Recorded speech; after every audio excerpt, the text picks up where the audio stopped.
Masobra ka mga pulis sa Bacolod City Police Office nagnegatibo sa ginpatigayon nga surprise random drug test. Tiyaring balita ngaton gintutukan.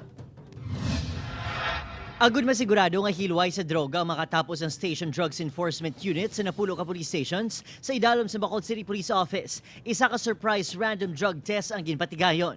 Nagnegatibo ang maging test nga personnel. Mandos ang tagpamuno sa BCPO ang intensibo nga kampanya kontra droga, ilabi na sa mga subdivision kag boarding houses kung sa din asod-asod nga by-bust ang ginkasa. Sa akin, gusto ko talaga na yung nag-operate na mga personnel ko na yung nangunguna sa campaign against illegal drug is talagang wala talagang bahid ng ng gumagamit o sangkot sa droga kasi yun nga naman. Santo sa direktiba sa bagong tagpamuno sa Pro 6, tutukan man sa BCPO ang problema sa insurhensya, internal cleansing kag papel sa pagpatuman sa health protocols. Butang nga gina-activate sa BCPO Police Community Relations ang maski pabasko nga presensya sang mga force multipliers subong nga Paskwa. Magabulig ini sila sang pag-remind man sa mga public nga dapat ang medical protocols masunod gid.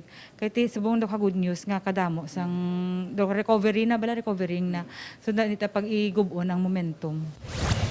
Kinas ang aga, isa ka ceremonial signing sang Deed of Donation ang ginpatigayon sa tunga sa kapulisan kag donor sa kapin 600 square meters nga duta nga pahamtangan sa PNP Standard Police Station para sa Police Station 9 sa Barangay Cabog. Upod, Kirinal Castillo, Adrian Prietos, 1 Western Visayas.